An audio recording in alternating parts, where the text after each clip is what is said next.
Dhanik Bharat educational institutions inter IIT JEE NEET admission open. నమస్కారం గురువుగారు. ఆశీర్వచనం తల్లి. గురువుగారు, మనకి మే 1వ తారీఖున వైశాఖ పౌర్ణమి వస్తుంది కదా, అసలు దీని అర్థం ఏంటి, దీని యొక్క విశిష్టత ఏంటి గురుగారు? శ్రీ మహాగణాధిపతయే నమ. ఐం మహాసరస్వత్యే నమ. శ్రీ లలితాంబికాదేవియే నమ. అమ్మ, మనకు చైత్ర శుద్ధ పాడ్యమితో ఉగాదితో ప్రారంభం. చైత్రము వైశాఖము.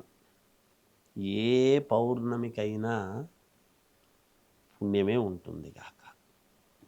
ఈ చైత్ర శుద్ధ పౌర్ణమి, చైత్ర పౌర్ణమి విశేషాలు ఏమిటి అని ఒక్కసారి మనం చూసుకున్నప్పుడు, ఎప్పుడైనా పౌర్ణమి అంటే ఏమిటి అంటే పూర్ణమైనటువంటి చంద్రుడు, నిండు చంద్రుడు అనేటువంటి పౌర్ణమిగా భావిస్తాం.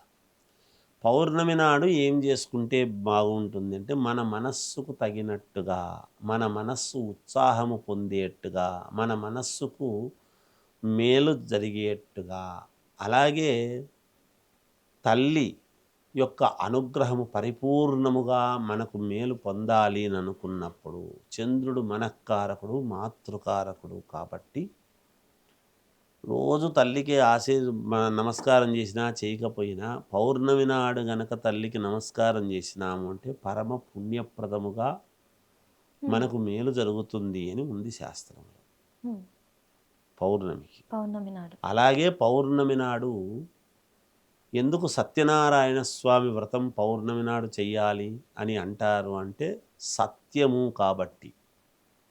నారాయణుడే మనల్ని గట్టెక్కించేదానికి మూలకర్త కాబట్టి, మనకు భోగాలను ఇచ్చేటువంటిది లక్ష్మీనారాయణుడు కాబట్టి, సత్యనారాయణ స్వామి వ్రతం మనము ఎప్పుడైతే మనస్సుతో చేస్తామో ఆ రోజు సత్యనారాయణ స్వామి వ్రత ఫలితం అనేటువంటిది అత్యద్భుతముగా ఉంటుంది.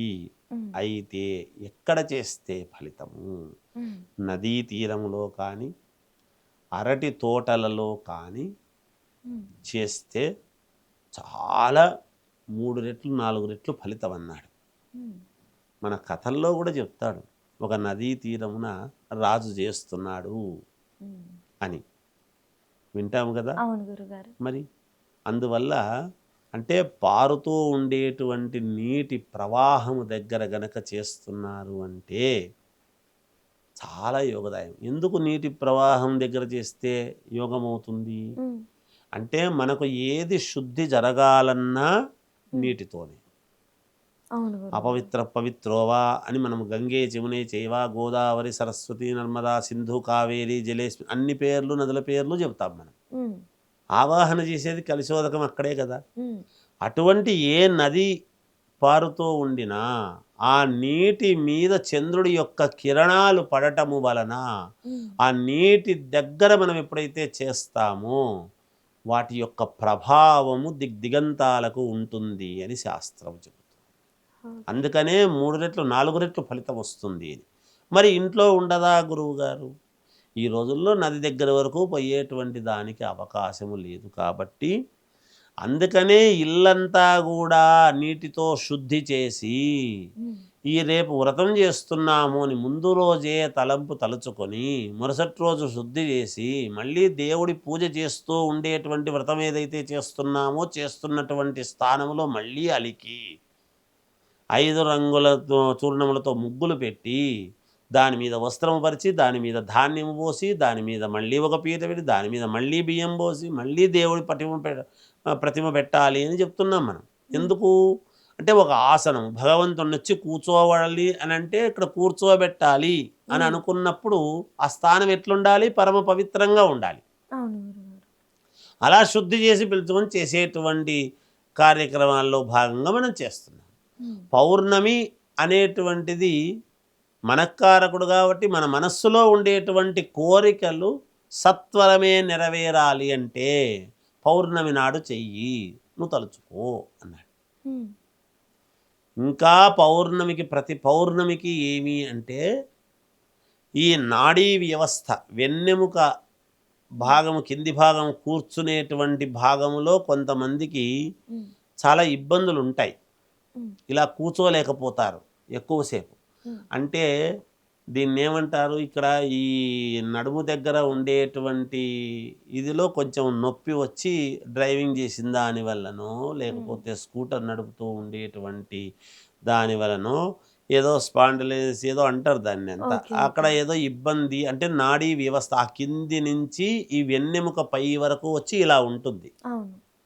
ఇటువంటి నాడీ వ్యవస్థలో ఇబ్బంది వెన్నెముక ఇబ్బంది ఉండేటువంటి వాళ్ళు, నడుము ప్రాబ్లమ్స్ ఉండేటువంటి వాళ్ళు కూడా ఈ పౌర్ణమి నాడు గనక కూర్చొని మనస్ఫూర్తిగా వాళ్ళు ఇది చేసుకున్నారు అంటే వాళ్ళకు మేలు జరుగుతుంది. ఎందుకు మేలు జరుగుతుంది ఉమ్. అనేటువంటిది ఒక్కటి చూసినప్పుడు, ఈ సర్ప జాతిలో నాగుబాము జర్రిపోతూ అని రెండు ఉంటాయి. జర్రిది మగది, నాగుబాము ఆడది. ఓకే. ఇవి రెండు పెనవేసుకొని ఉండేటువంటి సమయము పౌర్ణమికి, ప్రతి పౌర్ణమికి అవి రెండు పెనవేసుకుంటాయి. ఉమ్. వాటి యొక్క కలయిక అది. ఉమ్. అలా జరిగినప్పుడు చూసిన వాళ్లకు పుణ్యము. అలా పెనవేసుకున్నటువంటిది ఒక వస్త్రము పరిచి ఆ వస్త్రం మీద గనక అవి పడ్డాయి అంటే ఆ వస్త్రం తెచ్చి ఇంట్లో పెట్టుకుంటే ఐశ్వర్యము అని ఇట్లాంటివి ఉన్నాయి. ఉమ్. అటువంటి ఇది నాడీ వ్యవస్థ కూడా మనకు వెన్నుపాము అంటాం. అందుకే మనము వెన్నుపూస అని వెన్నుపాము అంటాం. మనం పాము వెన్నుపాము అనడంలో ఆంతర్యమేమి అంటే ఇలా శిరస్సు పైకి ఉండి ఇలా వెన్నెముక అంతా కూడా ఉండి అలా వెన్నెముకతో ఉండేటువంటి బాధలు తొలగిపోతాయి అని కూడా ఉంది. ఇప్పుడు హాస్పిటల్స్ అన్ని సైన్సు చాలా డెవలప్ అయింది అనేక రకాలుగా అని మనం చెప్పుకుంటున్నాం. కానీ పూర్వం ఇన్ని హాస్పిటల్స్ లేవే. ఇంతింత సూపర్ స్పెషాలిటీ హాస్పిటల్స్ ఏమీ లేవే ఆనాడు. ఆనాడు సూపర్ స్పెషాలిటీ హాస్పిటల్స్ అన్నీ ఏమిటి అంటే మూలికలు, పాటించే విధానము, తిండి, ఉండే పద్ధతి, కూర్చునే పద్ధతి, కూర్చొని ఆడవాళ్ళు తినేటువంటి పద్ధతి ఎప్పుడైనా చూసారా తల్లి? ఒక కాలు మడిచి ఒక కాలు పైకి పెట్టుకొని భోజనం ఒక పద్ధతిగా చేసేటువంటి. అందుకే స్త్రీలు భోజనం చేస్తున్నప్పుడు పురుషుడు మొగుడైనా సరే చూడకూడదు అని శాస్త్రం. ఉమ్. ఆడవాళ్ళు తర్వాత తింటామనేటువంటి దానికి గల కారణం అది. ఎందుకంటే స్త్రీ శక్తి స్వరూపిణి. ఉమ్. ఆమె తింటూ ఉన్నప్పుడు చూడకూడదు. పురుషుడు మగవాడు భర్తే అయినా సరే అబ్బాయి ఇంత తింటుంది అని అనుకుంటున్నాడు అంటే వీడికి పాపం, వీడికి పాపం, ఆహా. వీడికే పాపం. ఓకే. ఓకే. కనుకనే ఆడవాళ్ళు భర్తలు తిన్న తర్వాత లోపల కూర్చొని తినటం అనేటువంటి విధానము. ఆమె వలన ఇంటి ఇల్లాలు అనేటువంటి పదము ఉండేటువంటి దాని వలన ఇల్లంతా కూడా సంరక్షింపబడుతుంది అని. ఉమ్. అందువలన మనస్సు అనేటువంటిది ఏకోన్ముఖముగా పరిపూర్ణముగా ప్రతి పౌర్ణమి మంచిదే.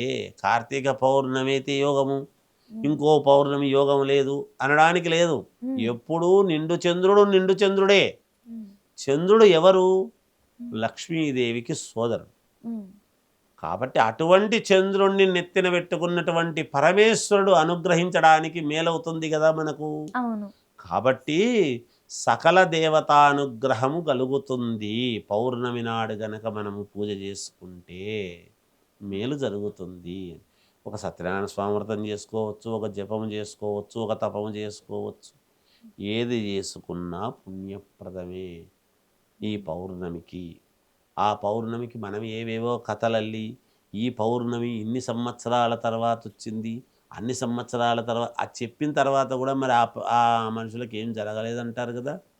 అట్లా కాదు, మనం పాటించే విధానంలో ఉంటుంది. ఆ రోజు వైశాఖ పౌర్ణమి రోజు ఇంట్లో ఏదైనా చేసుకోవాలి పూజ అనుకుంటే ఏ పూజ చేసుకోవచ్చు గురుగారు? ఎటువంటి నియమాలు పాటించాలి? నేను చెప్తున్నాను కదమ్మా, ప్రతి పౌర్ణమికి వైశాఖ పౌర్ణమనే కాదు, మీరు అడిగినారు కాబట్టి వైశాఖ పౌర్ణమికి ఇల్లు శుద్ధి చేసుకోవటము, ఒక చెంబులో కలశములాగా పెట్టి దేవుణ్ణి ఆరాధించుకొని ఇంటి దేవుణ్ణి ఆరాధించడం కానీ ఒక పద్ధతిగా చేసుకోవటము. ఆ రోజు పొద్దున సాయంకాలము.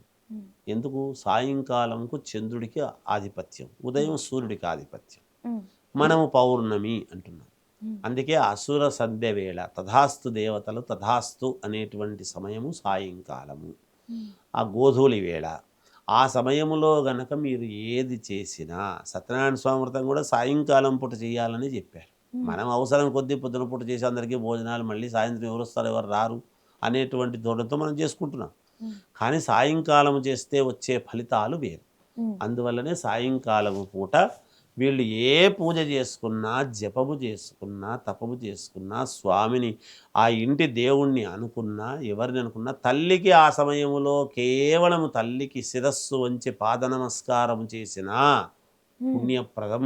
ఆ రోజు ఏ పూజ చేసినా మనస్ఫూర్తిగా చేస్తూ పూర్తి నిష్టతో చేసుకుంటే చాలు. అంతే. ఆఖరికి అసలు పూజలేవి మా వల్ల అవ్వట్లేదు అని అనుకుంటే తల్లికి మన నమస్కారం. తల్లికి నమస్కరించుకున్నా చాలంటారు. అంతే. మాతృదేవోభవ మొట్టమొదట చెప్పిందే నా గాయత్ర్యా పరమంత్రం నమాతుః పరదైవతం అన్నాడు. ఉమ్, గాయత్రిని మించిన మంత్రము లేదు, తల్లిని మించిన దైవమే లేదు అన్నాడు. పుట్టుకకు కారణం నువ్వు ఈరోజు ఇన్ని మాట్లాడుతున్నావంటే నీ పుట్టుకకు తల్లి.